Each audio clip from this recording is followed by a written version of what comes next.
تلك الرسل فضلنا بعضهم على بعض منهم من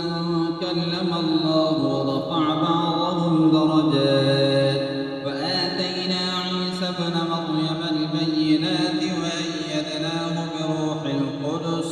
ولو شاء الله ما اقتتل الذين من بعدهم من بعد ما جاءتهم البينات ولكن اختلفوا من بعدهم من بعد ما جاءتهم البينات ولكن اختلفوا فمنهم من آمن ومنهم من كفر ولو شاء الله ما اقتتلوا ولكن الله يفعل ما يريد. يا أيها الذين آمنوا أنفقوا مما رزقناكم من قبل أن يأتي يوم لا بيع فيه ولا خلة ولا شفاعة والكافرون هم الظالمون. الله لا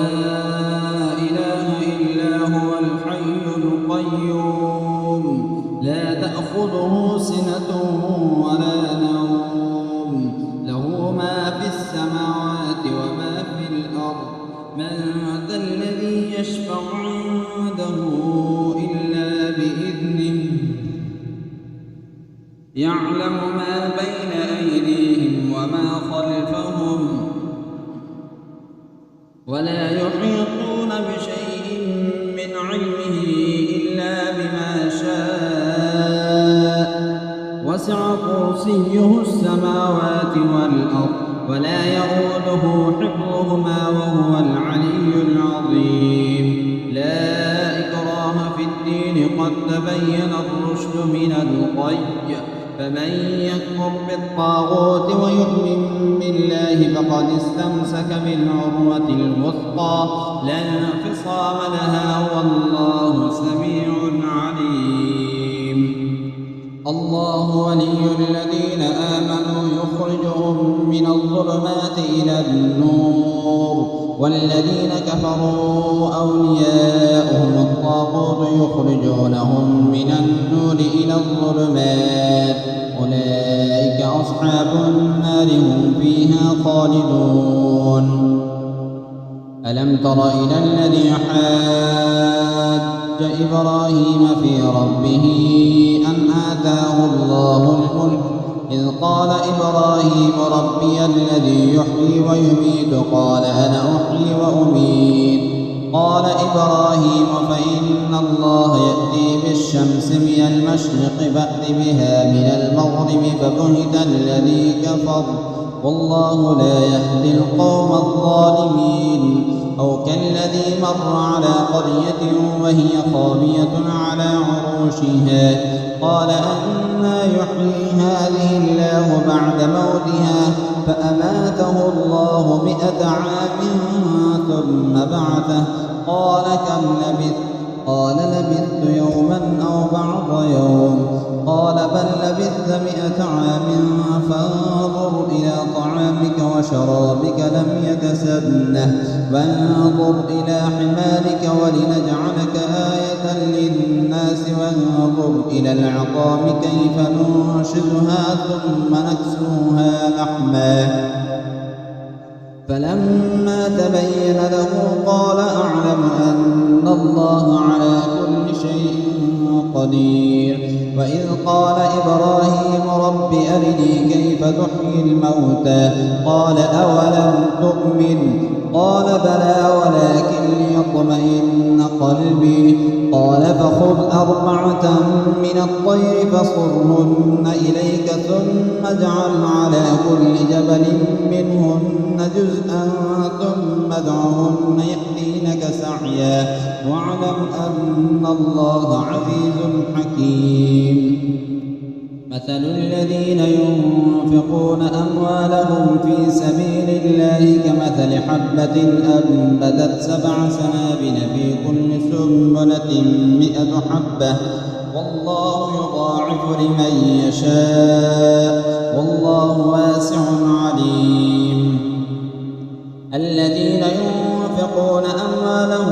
سبيل الله ثم لا يتبعون ما أنفقوا منا ولا أذى لهم أجرهم عند ربهم ولا خوف عليهم ولا هم يحزنون قول معروف ومغفرة خير من صدقة يتبعها أذى والله غني حليم. يا أيها الذين آمنوا لا تبطلوا صدقاتكم بالمن والأذى كالذي ينفق ماله رئاء الناس ولا يؤمن بالله واليوم الآخر فمثله كمثل صفان عليه تراب فأصابه وابل فتركه صلى لا يقدرون على شيء مما كسبوا والله لا يهدي القوم الكافرين. ومثل الذين ينفقون أموالهم ابتغاء مرضات الله وتثبيتا من أنفسهم كمثل جنة بربوة أصابها وابل فآتت أكلها ضعفين فإن لم يصبها وابل فطل والله بما تعملون بصير. أيود أحدكم أن تكون له جنة من نخيل وأعناب تجري من تحتها الأنهار له فيها من نخيل وأعناب تجري من تحتها الأنهار له فيها من كل الثمرات وأصابه الكبر وله ذرية ضعفاء فأصابها إعصار فيه نار فاحترقت كذلك يبين الله لكم الآيات لعلكم تتفكرون. يا أيها الذين آمنوا أنفقوا من طيبات ما كسبتم ومما أخرجنا لكم من الأرض ولا تيمموا الخبيث منه تنفقون ولستم بآخذيه إلا أن تغمضوا فيه واعلموا أن الله غني حميد. الشيطان يعدكم الفقر ويأمركم بالفحشاء والله يعدكم مغفرة منه وفضلا والله واسع عليم. يؤتي الحكمة من يشاء ومن يؤت الحكمة فقد أوتي خيرا كثيرا وما يذكر إلا أولو الألباب. وما أنفقتم من نفقة أو نذرتم من نذر فإن الله يعلمه وما للظالمين من أنصار. إن تبدوا الصدقات فنعما هي وإن تخفوها وتؤتوها الفقراء فهو خير لكم ويكفر عنكم من سيئاتكم والله بما تعملون خبير. ليس عليك هداهم ولكن الله يهدي من يشاء وما تنفقوا من خير فلأنفسكم وما تنفقون إلا ابتغاء وجه الله وما تنفقوا من خير يوفى إليكم وأنتم لا تظلمون. للفقراء الذين أحصروا في سبيل الله لا يستطيعون ضربا في الأرض يحسبهم الجاهل أغنياء من التعفف تعرفهم بسيماهم لا يسألون الناس إلحافا وما تنفقوا من خير فإن الله به عليم. الذين ينفقون أموالهم بالليل والنهار سرا وعلانية فلهم أجرهم عند ربهم ولا خوف عليهم ولا هم يحزنون. الذين يأكلون الربا لا يقومون إلا كما يتخبطه الشيطان من المس ذلك بأنهم قالوا إنما البيع مثل الربا وأحل الله البيع وحرم الربا فمن جاءه موعظة من ربه فانتهى فله ما سلف وأمره إلى الله ومن عاد فأولئك أصحاب النار هم فيها خالدون يمحق الله الربا ويربي الصدقات والله لا يحب كل كفار أثيم إن الذين آمنوا وعملوا الصالحات وأقاموا الصلاة وآتوا الزكاة لهم أجرهم عند ربهم ولا خوف عليهم ولا هم يحزنون يا أيها الذين آمنوا اتقوا الله وذروا ما بقي من الربا إن كنتم مؤمنين فإن لم تفعلوا فأذنوا بحرب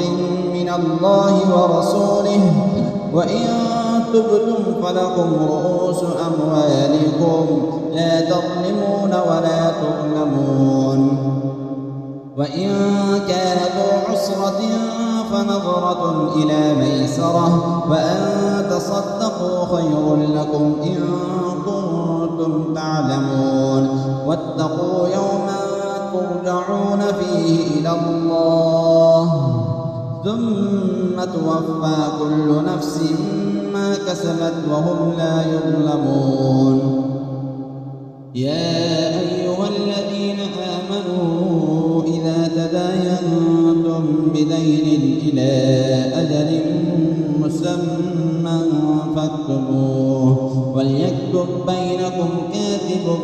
بالعدل ولا يأب كاتب أن يكتب كما علمه الله فليكتب وليملل الذي عليه الحق وليتق الله ربه ولا يبخس منه شيئا فإن كان الذي عليه الحق سفيها أو ضعيفا أو لا يستطيع أن يمل فليملل وليه بالعدل واستشهدوا شهيدين من رجالكم فإن لم يكونا رجلين فرجل وامرأتان ممن ترضون من الشهداء أن تضل إحداهما فتذكر إحداهما الأخرى ولا يأبى الشهداء إذا ما دعوا ولا تسأموا أن تكتبوه صغيرا أو كبيرا إلى أجله ذلكم أقسط عند الله وأقوم للشهادة وأدنى ألا ترتابوا إلا أن تكون تجارة حاضرة تديرونها بينكم فليس عليكم جناح ألا تكتبوها وأشهدوا إذا تبايعتم ولا يضار كاتب ولا شهيد وإن تفعلوا فإنه فسوق بكم واتقوا الله ويعلمكم الله والله بكل شيء عليم وإن كنتم على سفر ولم تجدوا كاتبا فرهان مقبوضة فإن أمن بعضكم بعضا فليؤدي الذي اؤتمن أمانته وليتق الله ربه ولا تكتموا الشهادة ومن يكتمها فإنه آثم قلبه والله بما تعملون عليم لله ما في السماوات وما في الأرض وإن تبدوا ما في أنفسكم أو تخفوه يحاسبكم به الله فيغفر لمن يشاء ويعذب من يشاء والله على كل شيء قدير آمن الرسول بما أنزل إليه من ربه والمؤمنون كل آمن بالله وملائكته وكتبه ورسله لا نفرق بين أحد من رسله وقالوا سمعنا وأطعنا غفرانك ربنا وإليك المصير لا يكلف الله نفسا إلا وسعها لها ما كسبت وعليها ما اكتسبت ربنا لا تؤاخذنا إن نسينا أو أخطأنا ربنا ولا تحمل علينا إصرا كما حملته على الذين من قبلنا ربنا ولا تحملنا